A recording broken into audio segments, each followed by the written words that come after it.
There are people who build things from the ground up, who pour years of their lives into something real, something lasting only to watch someone else take a bow when the applause starts. I know what that feels like, because it happened to me. My name is Elena, and 3 years ago, I was the invisible engine behind a $45 million fashion brand. Today, I'm the reason that brand no longer exists, and the reason something better took its place. Let me take you back to the beginning. I started Vera Studio out of a one-bedroom apartment in Austin when I was 26 years old. No investors, no safety net, no co-founder. Just me. A sewing machine I bought secondhand off Craigslist, and a sketchbook so worn the spine had cracked clean through.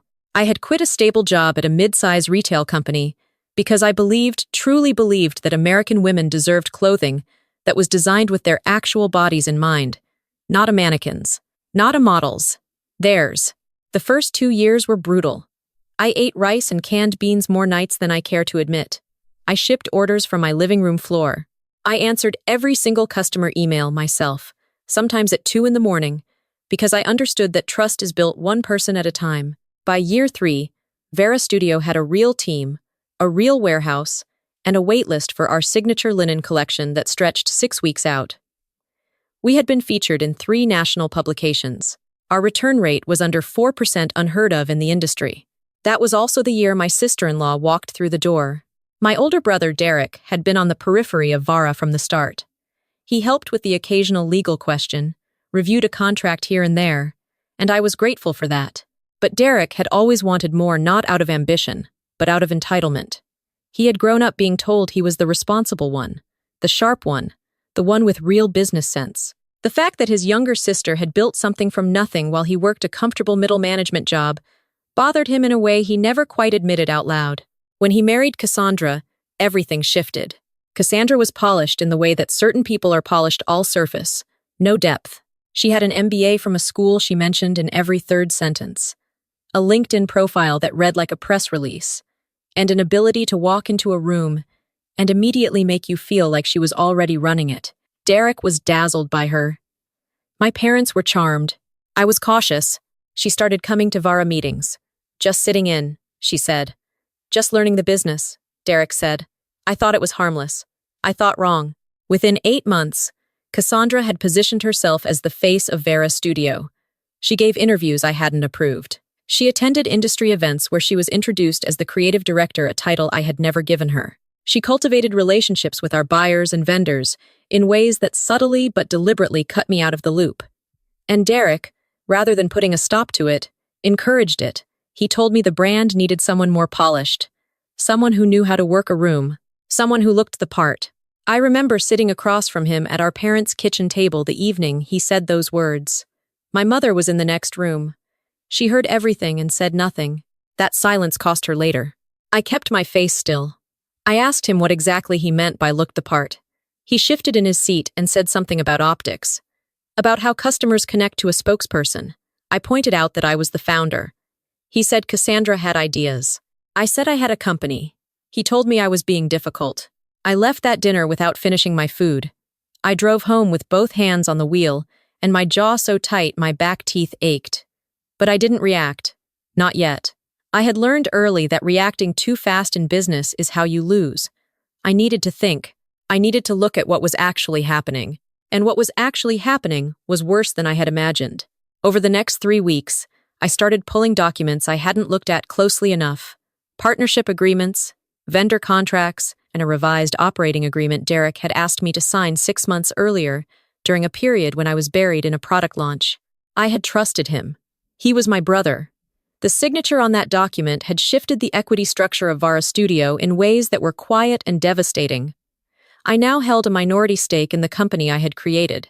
My friend and operations director, Simone, found me at my desk at 7 in the morning, with those documents spread out in front of me. She took one look at my face and closed the office door behind her. She sat down, read through the pages, and when she looked up, her expression told me everything before she said a word. Elena, she said quietly, they've been planning this for a while. I already knew. But hearing someone else say it out loud made it real, in a way it hadn't been before. I pressed my hands flat on the desk and took a breath. Then I asked her the only question that mattered. What can we still protect? What we could still protect, as it turned out, was the most important thing of all. Before I had ever brought Derek into the business in any official capacity, before Cassandra existed in my world at all, I had filed a set of intellectual property protections on Vara Studio's core assets, the signature pattern system I had developed, the proprietary sizing algorithm built into every piece we made, the design methodology I had documented and trademarked under my personal name, not under the company's. At the time, a lawyer friend had suggested it as a precaution. I had almost skipped it to save money. That filing was the only reason I still had leverage. But I wasn't ready to use it yet, not until I understood the full picture. Because what I had found in those documents was only half the story. The other half came from Marcus, our head of finance, who reached out to me privately on a Tuesday evening with a message that said simply, "We need to talk. Not at the office." We met at a coffee shop 3 blocks from the warehouse. He looked like he hadn't slept. He slid a folder across the table without a word. Cassandra had been in contact with a private equity group out of New York, a firm called Whitmore Capital, which specialized not in growing brands but in acquiring them, stripping the most profitable elements, and folding the rest. Vara Studio's waitlist model, our customer loyalty data, our supplier relationships, all of it was exactly what Whitmore Capital wanted. Cassandra had been laying the groundwork for a sale that would have left the company gutted, our team unemployed, and me holding a minority payout that wouldn't have covered a year of the salary I had never paid myself. My brother knew. He had signed a letter of intent. I sat in that coffee shop for a long time after Marcus left. I watched the street outside and thought about the girl I had been at 26, assembling orders on her living room floor, believing in something hard enough to bet everything on it. I thought about the hundreds of women who had written to tell me a Vara dress was the first piece of clothing that had ever made them feel like themselves. Then I paid for my coffee, walked to my car, and called my attorney. The next 2 weeks were quiet on the surface and brutal underneath. I did nothing that looked like a fight. I came to the office. I smiled in the hallway. I attended the meetings Cassandra ran as though she had always run them. When Derek asked how I was doing, I said fine and meant the opposite. I had learned something important about the way people like Cassandra operate. They are always watching for a reaction. The moment you show your hand, they adjust. So I gave them nothing. Meanwhile, I was building something they didn't know about. I reached out to Vara's top 8 wholesale accounts, the buyers who had been with us since the early days, who knew the brand's origin, who had chosen us specifically because of our design philosophy. I told each of them, privately, what was happening. I told them about Whitmore Capital. I told them about the sale, and I told them that regardless of what happened to Vara Studio as a legal entity, the design system and creative methodology at the heart of the brand were mine, protected, documented, and not for sale. Every single one of them asked me the same question. What are you building next? I hadn't planned to launch a new company. The comment with 14 likes from our channel's audience had been rattling around in my head for weeks. Start your own company. And I had initially dismissed it as the kind of easy advice people give from the outside. But standing in the rubble of something I had built and watching someone else try to sell it piece by piece, I finally understood that they were right. You cannot fight to reclaim a space that was designed to exclude you. You build somewhere they can't follow. I registered Meridian Label on a Thursday afternoon. Within 72 hours, I had letters of intent from 6 of the 8 wholesale accounts I had contacted. Then I made the call that changed everything. I had my attorney send a formal cease and desist to Vara Studio, specifically to the operating entity, of which Derek and Cassandra were now majority controllers. The letter was precise and unambiguous. Every design currently in production at Vara Studio was derived from a proprietary methodology that remained my personal intellectual property. No license had ever been granted. No transfer had ever been executed.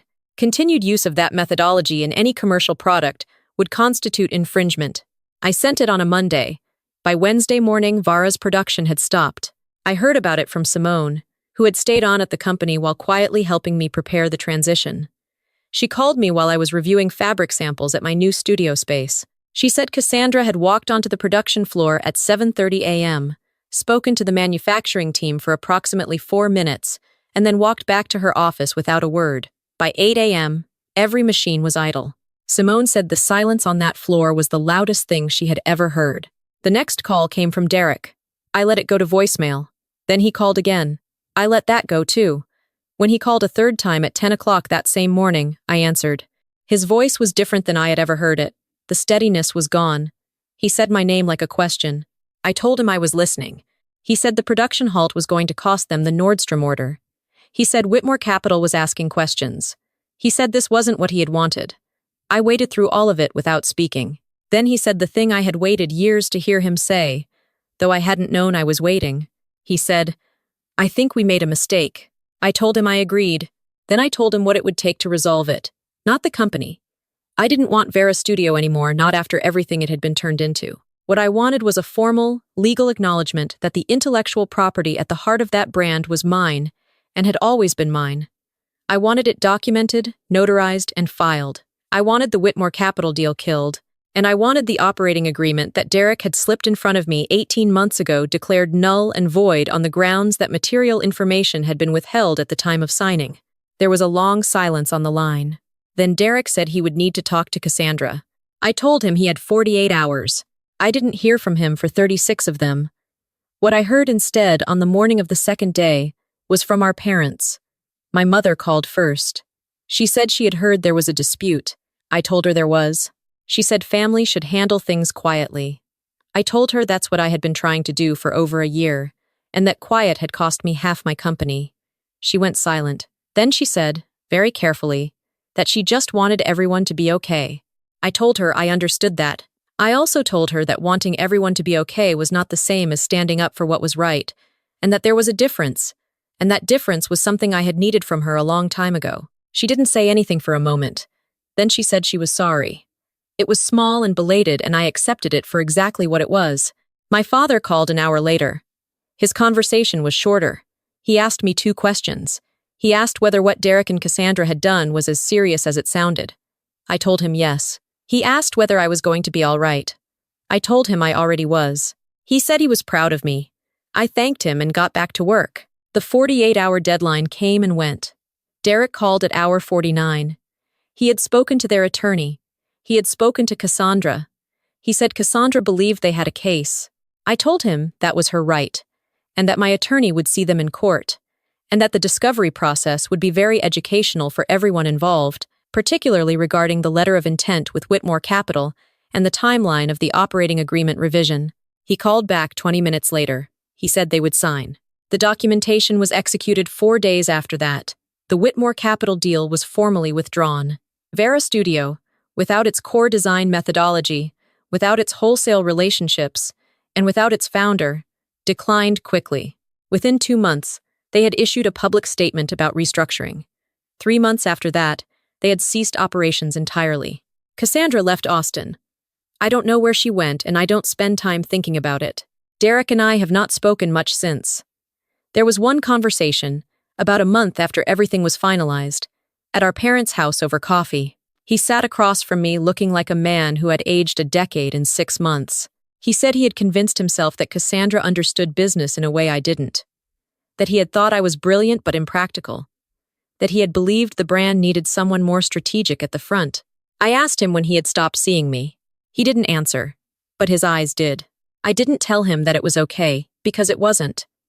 I didn't tell him we were fine, because we're still finding out what we are. What I told him was that I hoped, someday, he would understand what he had actually let happen, and that I had made my peace with it, the only way that ever actually works by building something they couldn't take. Meridian Label launched 8 months after I filed the paperwork. Our first collection sold out in 11 days. We were profitable by month 4, something Vera had taken 2.5 years to achieve. We had built something leaner, smarter, and built to last. On the morning our second collection went live, I was in the studio early, checking the last of the order confirmations. Simone walked in with 2 cups of coffee and set one down in front of me without a word. We sat there for a moment in the kind of quiet that doesn't need to be filled. She said, "You know what the difference is this time?" I asked her what. She said, "This one's just yours." She was right. I still have the sketchbook from that apartment in Austin. The spine is completely gone now.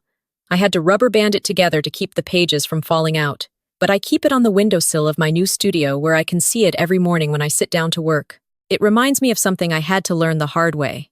The people who underestimate you are counting on one thing, that their doubt will become yours. That if they say it long enough and convincingly enough, you'll start to believe them. And for a while, I did. I second-guessed my instincts. I shrunk to make room. I trusted when I should have verified. And I stayed quiet when I should have spoken. But here's what I know now, standing on the other side of all of it. The work you put into something real cannot be taken from you, not the knowledge, not the instinct, not the understanding of how something was built from the very first stitch.